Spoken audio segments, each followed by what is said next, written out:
नमस्कार दोस्तों, आप लोगों का बहुत बहुत स्वागत है हमारे चैनल क्रूजिंग चंद्रा में। तो चलिए आज थोड़ा सा डिस्कशन करते हैं जो ये बिहार इलेक्शन होने वाला है।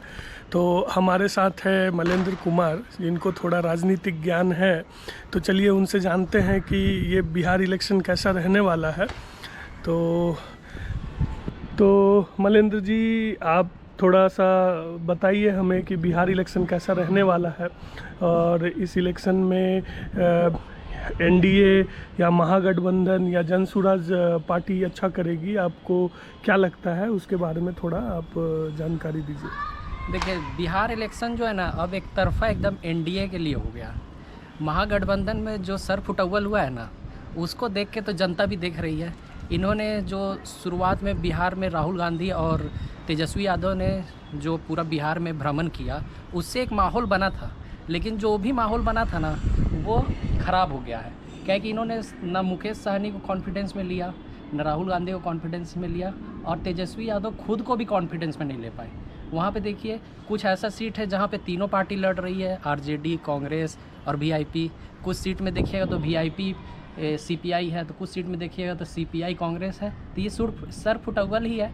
और वही चीज़ आप एनडीए में देखिए, हर चीज़ स्मूथ। और इस बार एलजेपी आ गया है, तो देखिएगा बिहार इलेक्शन बहुत ही एनडीए के पक्ष में ही जाने वाला है। क्या कि लास्ट इलेक्शन 2020 का देखिएगा तो एलजेपी के वजह से जेडीयू को बहुत घाटा हुआ था, नहीं तो वो भी कम से कम 70 सीट तो ले आता।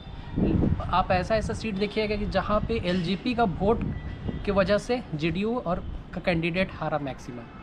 और जनसुराज की बात करें तो प्रशांत किशोर को चुनाव लड़ना चाहिए था, पता नहीं वो क्यों नहीं लड़ रहे। और अगर राघोपुर से उनको लड़ना चाहिए था, एक तेजस्वी यादव के खिलाफ, और तारापुर से सम्राट चौधरी के खिलाफ भी लड़ना चाहिए था। इससे क्या होता है, एक मैसेज जाता है उनके कार्यकर्ता में। और उन्होंने 10% वोट्स, अभी जैसे भी आप देखे होंगे इंडिया टुडे CTV का जो भी एनालिसिस आया है, 7 से 10% वो वोट निकाल ले रहे थे।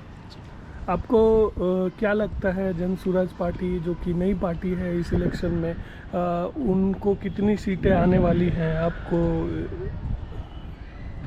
देखिए, जब जनसुराज में जब प्रशांत किशोर अगर चुनाव लड़ते ना, तो मेरा था कि वो 5 से 10 सीट निकाल लेंगे आराम से।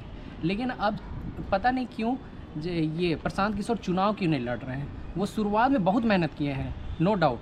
उन्होंने कम से कम 10-12% वोट तो ले आएंगे, लेकिन और वो चुनाव नहीं लड़ रहे ना, इसका नेगेटिव इम्पैक्ट उनके कार्यकर्ता लोग पे गया। क्या कि यूथ उनसे जुड़ा है, नो डाउट। आप बिहार में चले जाइए, पटना चले जाइए, जहाँ पे कोचिंग वाला हब है, तो देखिएगा जनसुराज का बात हो रहा, लोग भी बात कर रहे हैं। या फिर आप गांव वाले एरिया में भी चले जाइए, तो जनसुराज की बातों को लोग ध्यान से सुन रहे हैं। क्या है कि वो बेरोजगारी पे बात कर रहे हैं, पलायन पे बात कर रहे हैं, बाढ़ पे बात कर रहे हैं। तो ये सारे चीज़ आप अगर देखेंगे तो जनसुराज का एक पॉजिटिव था। और वही बात करें हम प्रशांत किशोर का, तो उनको एक तो आरजेडी के खिलाफ लड़ना चाहिए था, और वो भी तेजस्वी यादव के खिलाफ राघोपुर से, और दूसरा बीजेपी के खिलाफ लड़ना चाहिए था, और वो भी सम्राट चौधरी के खिलाफ तारापुर से। इससे क्या होता है ना, एक इन्वायरमेंट बनता जनसुराज का। अगर 5 से 7 सीट अगर मैं बोल रहा हूँ ना, तो क्या पता वो 10 से 12 सीट 15 सीट तक भी जा सकता। हो सकता है कि एक लोगों में रहता है कि हाँ, इस बार जनसुराज कोई तीसरा पार्टी उभर के आया है जो इस बार कुछ अलग करना चाहती है। तो हमारे साथ ये थे मलेंद्र जी, जो कि जिनका अगर ओपिनियन लिया जाए तो उनका कहना है कि इस बार एनडीए गठबंधन को बहुमत मिलने वाली है और ये क्लीन बहुमत होगा। तो देखा जाए कैसा रहता है अपना ये बिहार इलेक्शन, और कौन सी पार्टी कितनी सीटें लाती हैं। अब ये तो समय ही बताएगा, अब ज़्यादा समय बचा नहीं है।